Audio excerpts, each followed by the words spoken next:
It's just crazy how quickly everything can change, you know? You go to bed, it's just a normal night. And then in the blink of an eye, everything changes. Turn around, the black flood's right there! Once the monster in the hills woke up, we were right in his sights. Nobody could have known what was coming. Oh my God, Mom! Just out in the dark, you could see trees rustling, and then they would drop within a second. Then you get this very loud rumbling. Mike, get in the car! Mike, get in the car! Get in the car, Mike! Get in the car! I could feel the earth moving underneath me, and I knew something terrible was going to happen. The house just lifted up and burst open.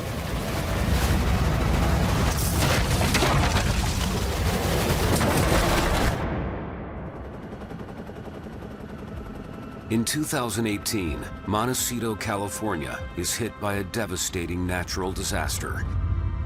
The work to find the missing goes on in Montecito. Cadaver dogs sniff for the dead, while search and rescue personnel seek out those who may still be alive, but trapped. Now, survivors' footage, eyewitness accounts, and expert scientific analysis reveal how a series of critical events combine to wreak devastation on an entire community.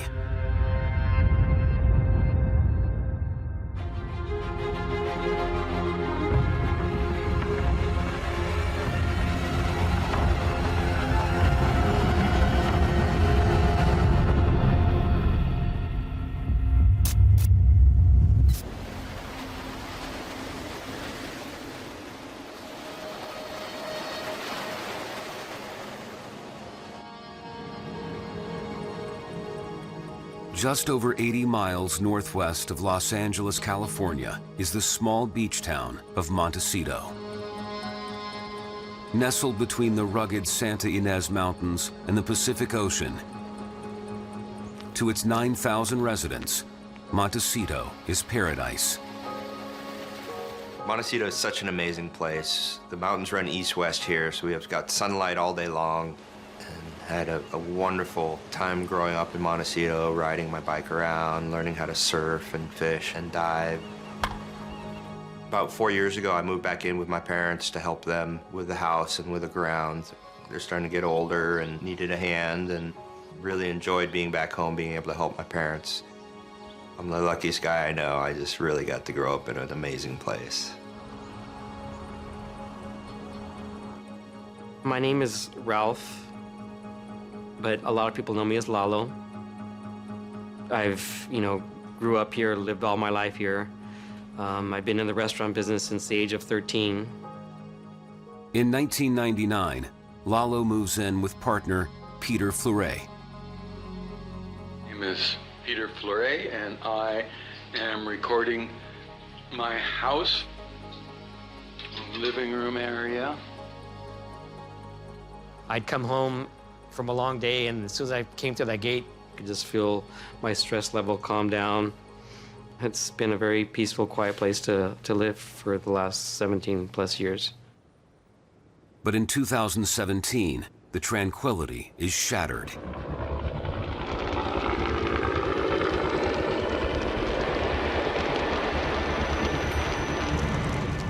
A wildfire breaks out 40 miles from Montecito. It will trigger a catastrophic chain of events. On December 4th, a fire starts in Ventura County, the county just south of us, and it's burning with high intensity. It's destroying all the vegetation. Several days later, the fire marches into our county.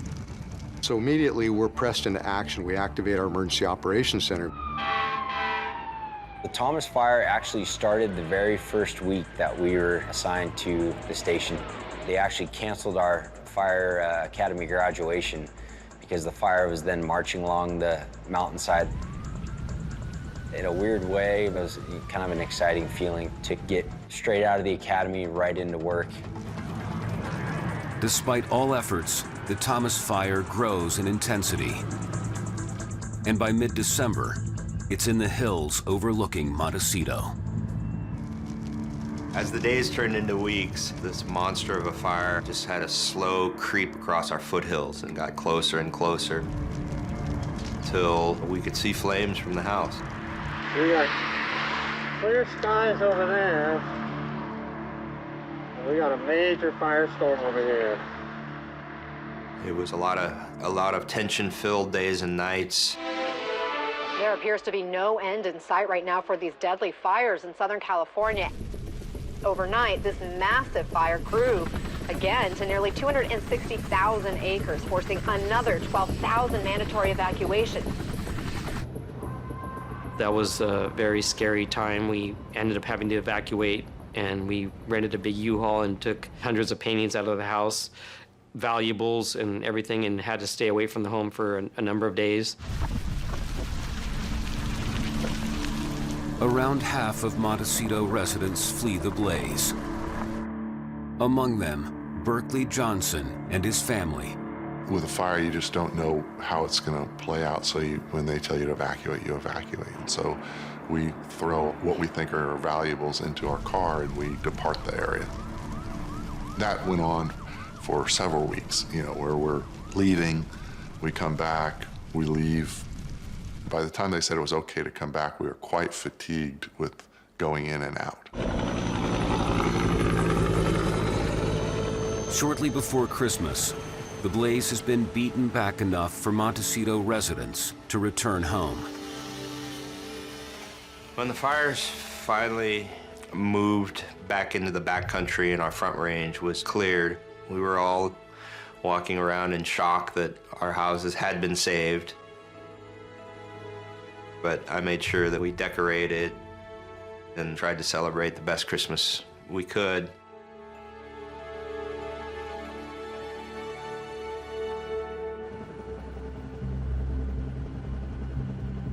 The Thomas Fire earns notoriety as the biggest in Californian history.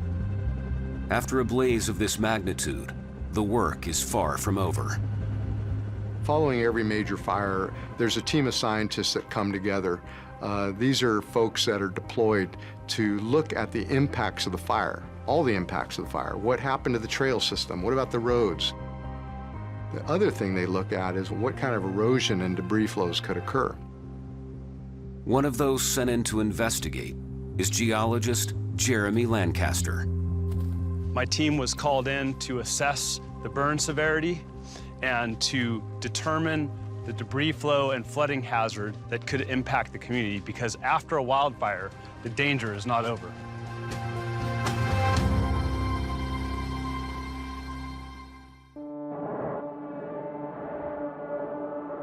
In 1934, 45 people were killed and over 400 homes destroyed when a debris flow originating on burnt hillsides struck in nearby Los Angeles County. With remarkably similar conditions after the Thomas Fire, Jeremy's team has to rapidly gauge the threat of a disaster occurring again.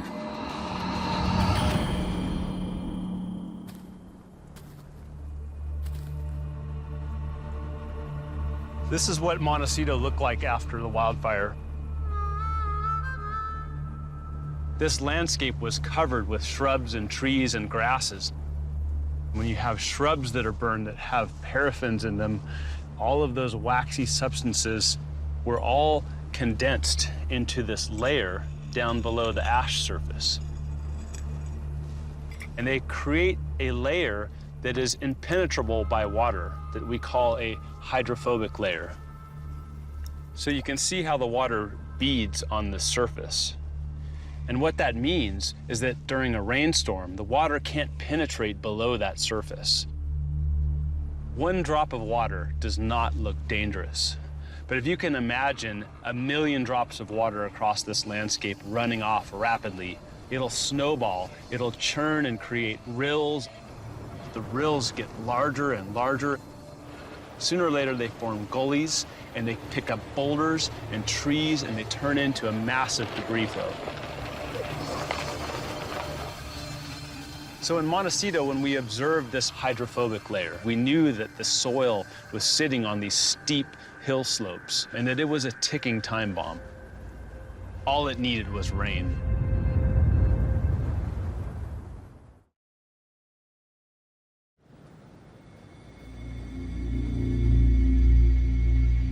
Following the largest wildfire in Californian history, the small town of Montecito now faces a new, potentially catastrophic threat.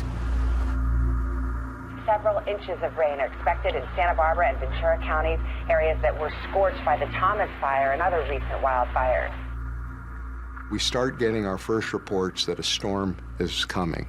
We immediately start to think about the potential for debris flows, and we make decisions on evacuation.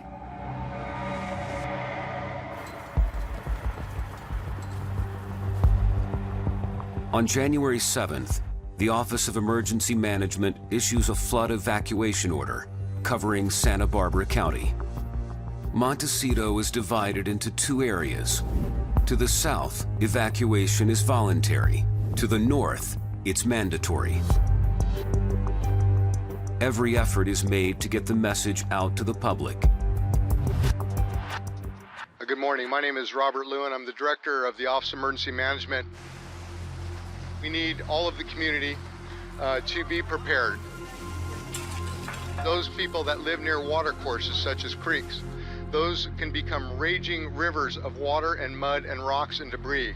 And if you live near one of those, you need to understand that. Out in the communities, emergency workers such as Maeve Juarez soon realize the message to evacuate is not getting through. As I'd stop and talk to people, I would speak to residents and ensure that they were evacuating. You know, it was challenging for the community because people had just returned to their homes. They'd been evacuated for so long during the Thomas Fire. And so I think in people's minds, they thought, well, they evacuated me last time and nothing happened, so I'm not gonna evacuate this time because this is just rain. In our area, it was a voluntary evacuation. I've been here 25 years. We're on a creek, but you know, it's never breached, and so why would we ever evacuate? Marco Farrell is also in the voluntary evacuation zone. He too decides to stay put and shores up his property against any flooding. For me, it meant filling sandbags and setting them up and making sure that sump pumps were clear. In my mind, I was as prepared as I could be with the knowledge that I had.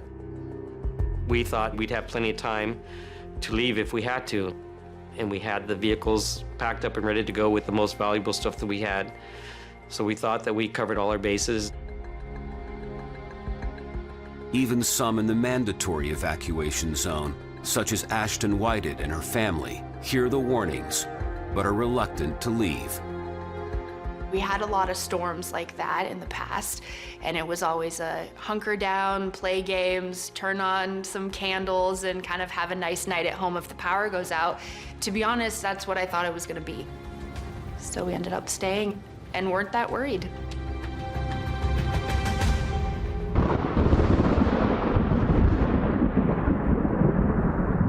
On the eve of the storm, less than 20% of households ordered to evacuate have heeded the warning. We think we're doing everything.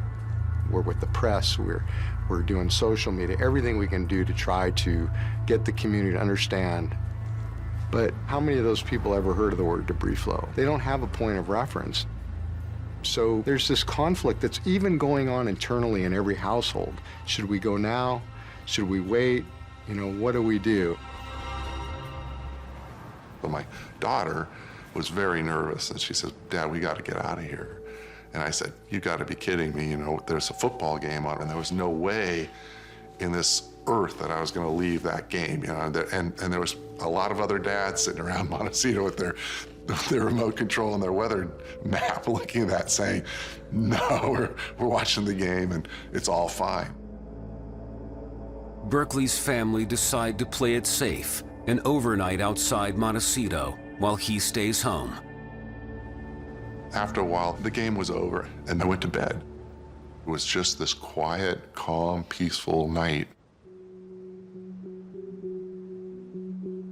Many in Montecito are anticipating a powerful storm, but few have any idea of the scale of what's approaching. That night, as the system starts getting closer to the west coast and to land, we're able to see exactly what kind of intensities this storm could bring. So that keeps on showing these rainfall amounts that are very high, and they keep getting higher. Everything's coming together, okay? This could be a very strong storm by the time it hits land. Receiving the latest weather warnings, the emergency services prepare for the coming deluge. I've got about 50 people in this room ready to go. We have a briefing. I tell everyone, lay down. We're going to dim the lights. We need everybody to take a pause before the storm comes.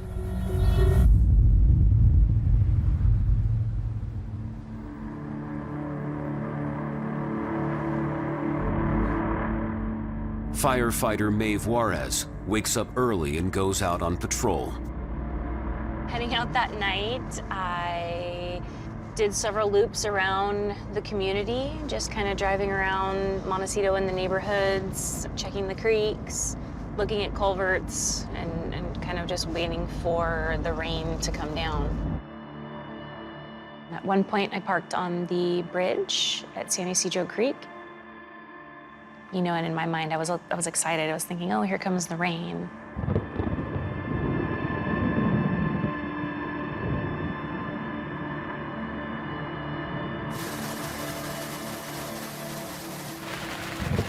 It started to rain pretty heavily.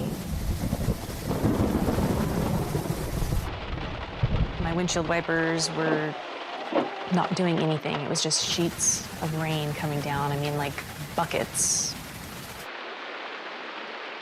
Enough that I was taking video of it because I was just in awe of the rain coming down.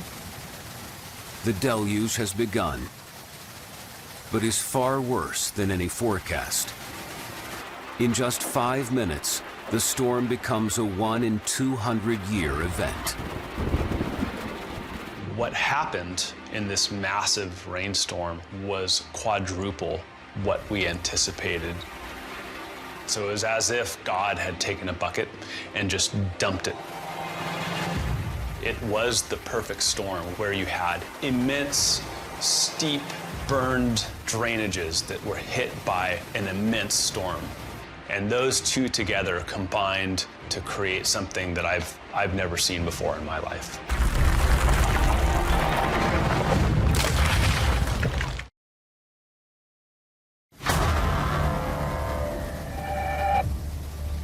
A violent storm hits the fire-damaged mountain terrain above the Californian town of Montecito.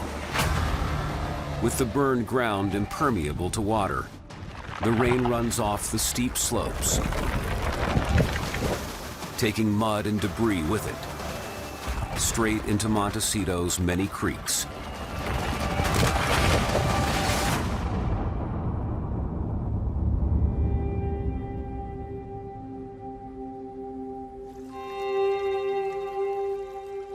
Geologist Jeremy Lancaster is exploring one of the creeks where the flash flood became a fully formed debris flow. This channel prior to the debris flow event was full of trees. The channels in the upland areas were also full of trees. So as the debris flows traveled down the slopes and into the channels and picked up material and boulders, they mowed all of the trees out of the channel networks and they brought them down the canyons at 10 to 15 miles an hour. And it's kind of like a snowball where it just grew and grew as it tumbled down the hill slope until it was 30 feet deep.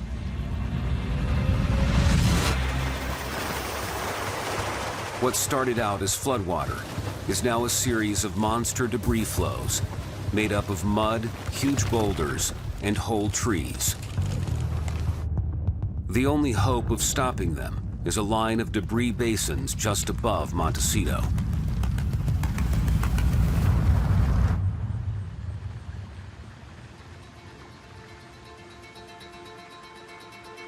Flood expert Jason Keene is examining one of these key defenses. So this is a debris basin. Essentially, this is the last line of defense protecting the communities downstream. And the purpose of this basin is to catch the material from the source areas way up high. It's essentially a leaky bucket. The idea is to catch the sediment in the bucket and then have a hole for the water to drain out and go downstream. Montecito's debris basins have protected the town for decades. But now, in January 2018, they're faced with an unprecedented challenge. The volume of material was 5 times bigger than this basin could handle. So as the material came in, it began to fill up the basin until it overtopped. You can see across, there's a scar on the tree and some boulders there. It was about that high, about this level, flowing over the top. So a huge amount of material that stopped, but an even bigger amount continued down.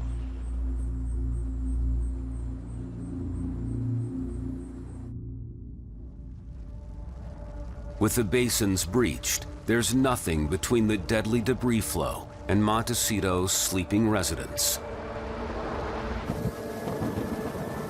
Firefighter Maeve Juarez is parked on a bridge in the mandatory evacuation zone, totally unaware of what's careering down the creek towards her.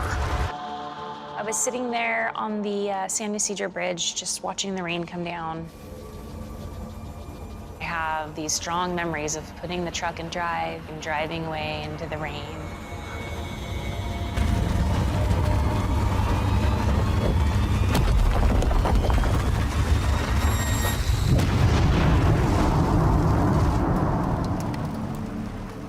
I had just gotten to about this point when I saw the glow. It was this whole eerie, odd light. It was daylight, but it wasn't daylight. Ashton Whitehead's family home is just over 500 yards from the bridge. I'm here. I woke up with a huge bang and just looked out the window, and it was bright orange, and I could see flames just covering the entire hillside. I mean, you just heard the sound of flames and fire, and it was broad daylight. Could have been 2 in the afternoon. The rain and the fire at the same time really had all of us very confused and completely disoriented. We just knew that we were in serious danger and that we had to get out as fast as possible. Maeve Juarez drives back towards the blaze.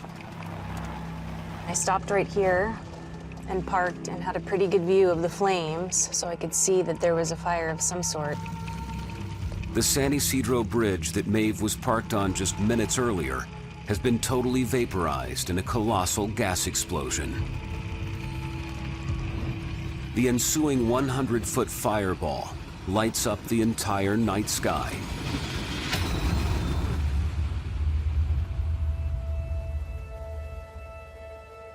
It's only afterwards that Maeve realizes what a close call she's had.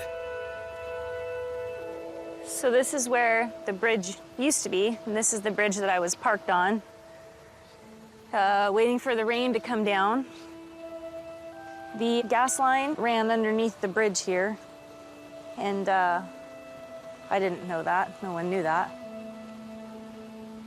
I guess I'm pretty lucky. I'm one of the lucky ones.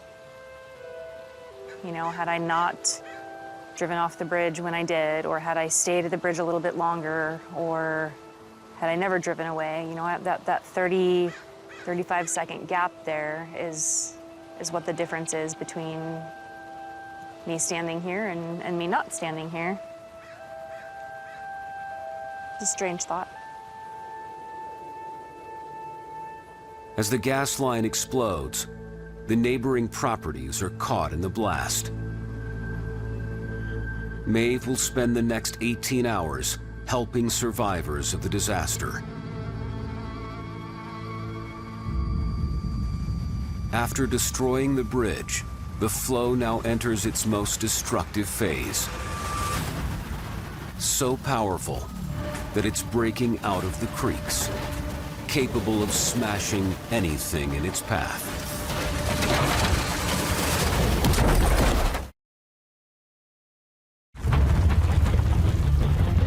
A series of monster debris flows are rampaging through Montecito, California.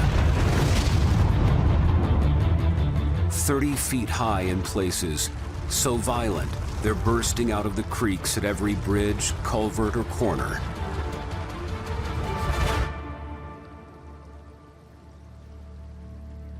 Just downstream from the destroyed bridge, hydrologist Jason Keene examines the path of one of the flows and the devastated neighborhood left in its wake.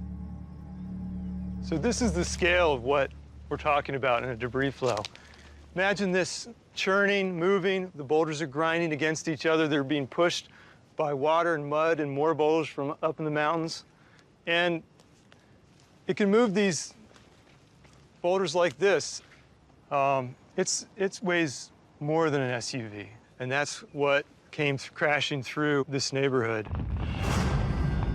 The scary thing about the debris flow is the first sign of flow is often this wall of boulders and trees. And the biggest stuff, the nasty stuff, the stuff that does the most damage is what comes to the front of the flow. As a debris flow rushes down a creek, it scours out more and more material. The biggest boulders are pushed to the surface as smaller sediment drops to fill the gaps beneath. The base of the flow is slowed by friction with the ground, so the top moves faster, propelling the biggest and most destructive boulders forward like a conveyor belt. Driven by the force of mud and water behind, this so-called surge front bulldozes everything in its path.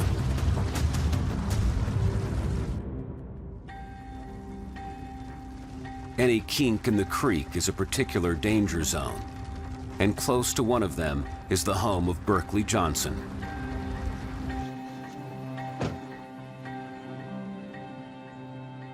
So this is where our house was.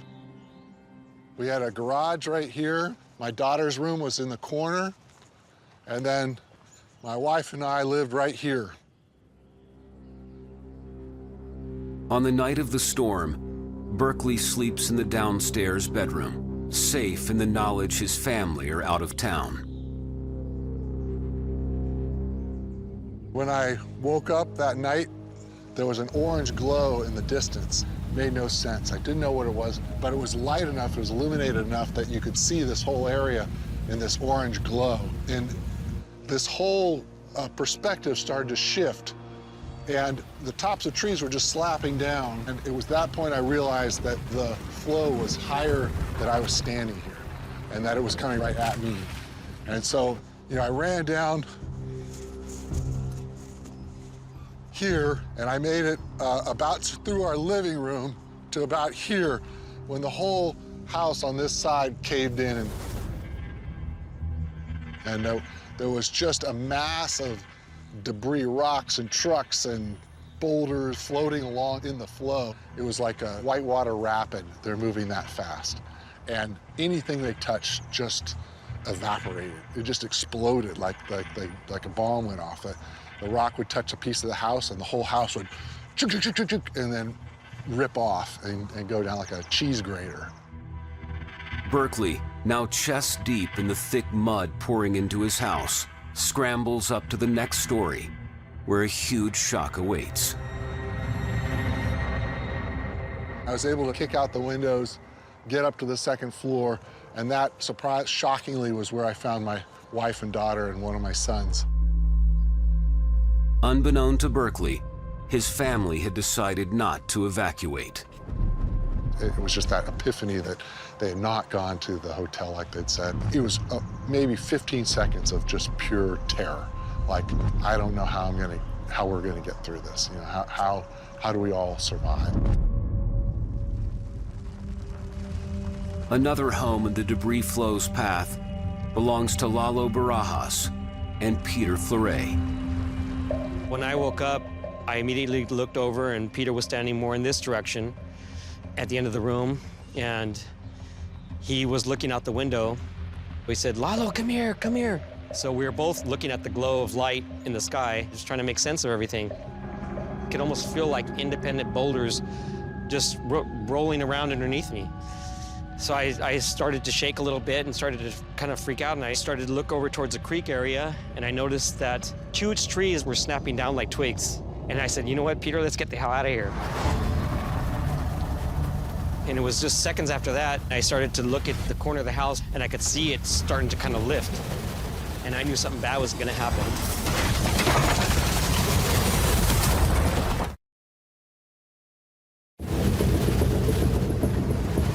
As the deadly flow hits house after house in Montecito, California, the emergency services are inundated by 911 calls. Montecito Fire, this is Jennifer. They're still trapped up in the attic. The house is completely filled with mud. And I have my newborn, my 3-year-old, and it's very scary. Just 15 minutes after starting on their paths of destruction, the debris flows have broken out of Montecito's numerous creeks and are spreading into the streets.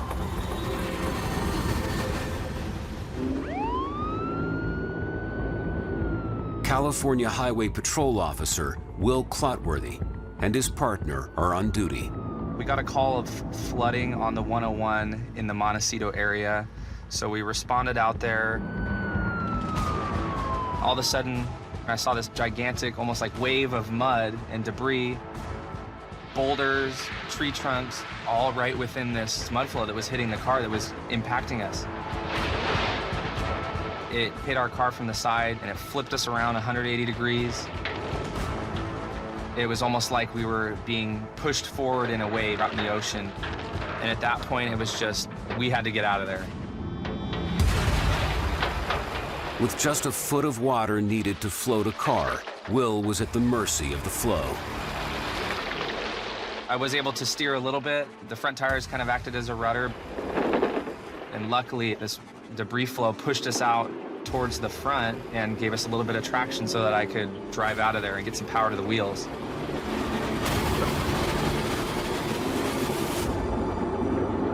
Free from the flow's grip, they hurry to warn others in its path.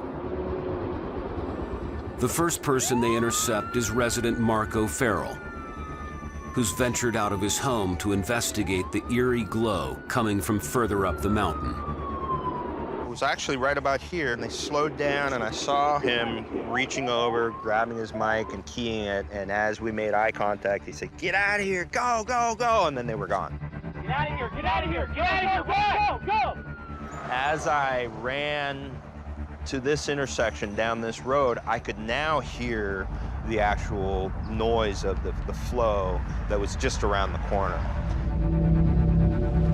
I immediately spun around and started running as fast as I could, yelling, "Flash flood, flash flood, flash flood." Reaching his driveway, Marco films the flow as a neighbor unwittingly drives into its path. I filmed for as long as I could, and I turn and I go to take one last look, and there's headlights. Turn around, the flash flood's right there! He can't see what I'm yelling at him about. So I'm like, "Get out of here, go, get out of here, it's coming, it's right there." The flash flood's right there! Get out of here, go! When I finally saw what was making that noise and saw just how big and how violent it was, the fear ramped up. Oh my God, Mom! This wasn't the slow seep of water that I had planned for. This was a wall of debris. Close the door! I ran inside, slammed this door shut. My mom is in the dining room. I'm yelling at her. Get ready to go out. Wake Dad up. And I run in, and at this point, the house is being battered. There's horrendous noises going on.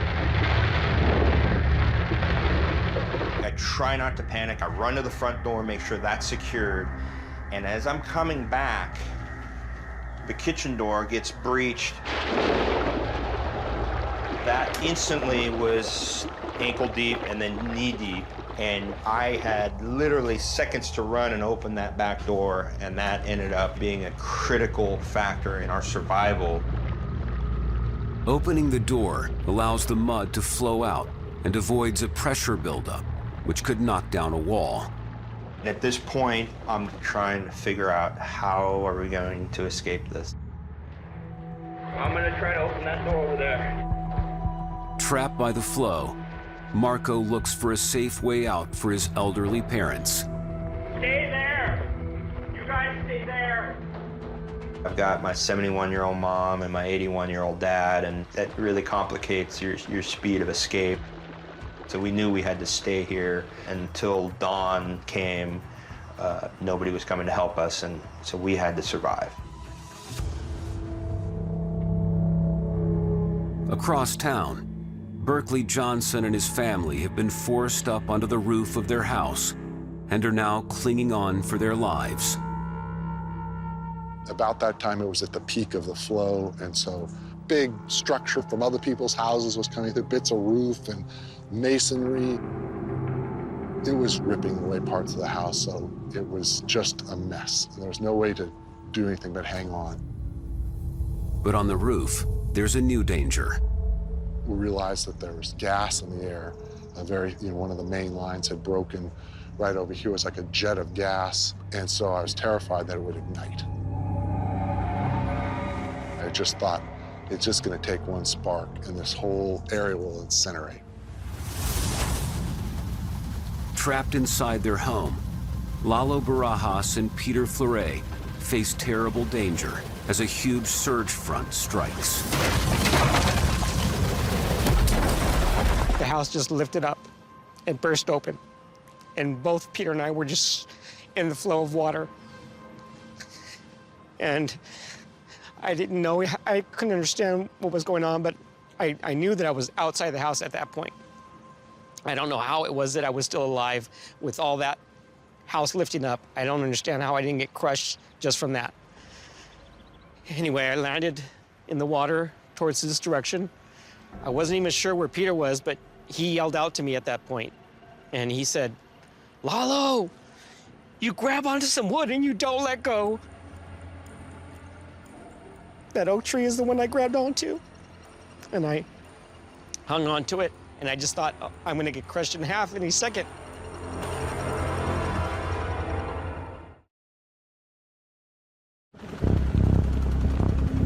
This chaos unfolding in Southern California, where torrential downpours have unleashed a deadly wave of flooding and mudslides. This morning, crews are racing against time, looking for survivors. As day breaks, the true scale of the disaster becomes clear. We had been working through the night, but we really hadn't known the full gravity of the situation yet. With the houses ripped in half, the cars flipped over, power lines arcing, the gas lines whistling, you really would stop and, holy crap, this is real.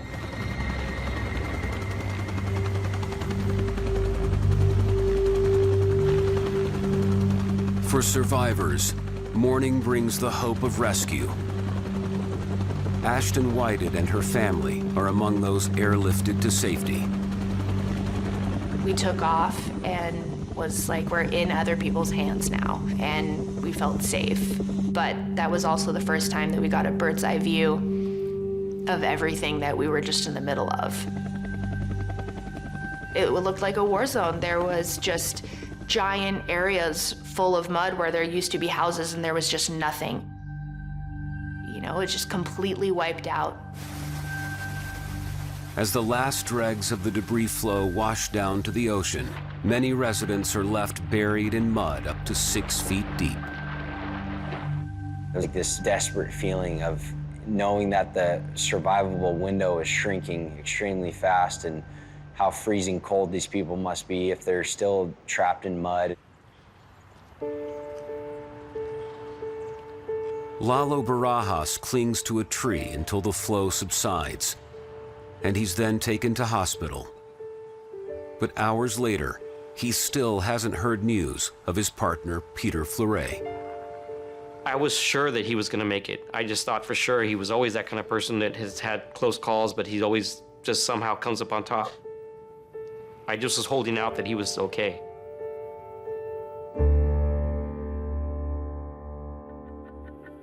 Looking at this field, we knew all these trees could collect this debris, and these big piles that were formed by the trees created this void space, and that's actually where we thought people could be trapped and hopefully survived. But looking through that area, we did find a man deceased, unfortunately, and we did not know who it was or really how many people were missing at that point, but we later found out that was Peter. It was very hard to deal with. You know, I was hanging on to that hope that he was okay. So I wasn't really ready to hear that. But he wasn't going to go out with cancer or some other, you know, car accident. He was going to go out in grand style like Peter.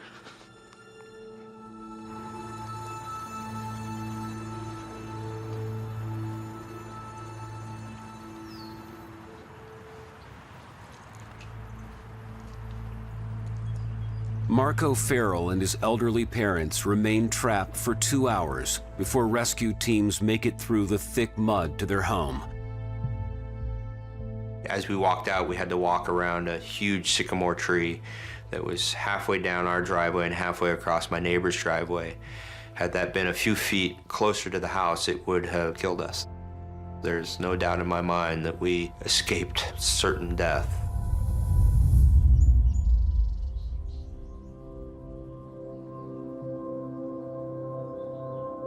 After a long night clinging to their roof, Berkeley Johnson and his family all survive unscathed. Berkeley joins the search teams to help find missing neighbors, and they make an extraordinary discovery. Many people did not survive, others barely, including what some may describe as a miracle, a little baby discovered and pulled from 4 feet of mud, alive and crying. We dug down, found a little baby, and don't know where it came from. But we got it out, got the mud out of its mouth. If you can imagine that little boy from a half a mile or more upstream, tumbling in with all those rocks and boulders and mud and trees and steel and concrete, and somehow survive that. I want to celebrate that. My God, you know, what an incredible thing that this boy survived.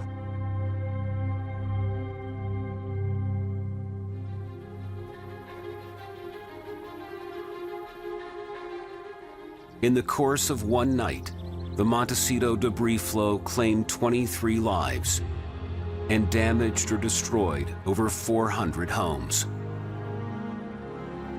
The terrible coincidence of a 1 in 200-year rainstorm on freshly burned slopes, leading to devastation on an unimagined scale. What we didn't really have an understanding about, and I think this is something we're all experiencing across the globe, is the effects of climate change. Since I've been here, we've proclaimed 8 emergencies, either because of the drought, because of fires, because of storms, and of course because of the debris flow. And I think we all need to be aware that climate extremes that we're experiencing now have changed the game. Could there be another debris flow like Montecito again? Unfortunately, the answer is yes. It's kind of frightening to look up on the hillsides and see the amount of boulders that are just scattered across our hillsides. You know, and you can't help but wonder when those are going to come down too.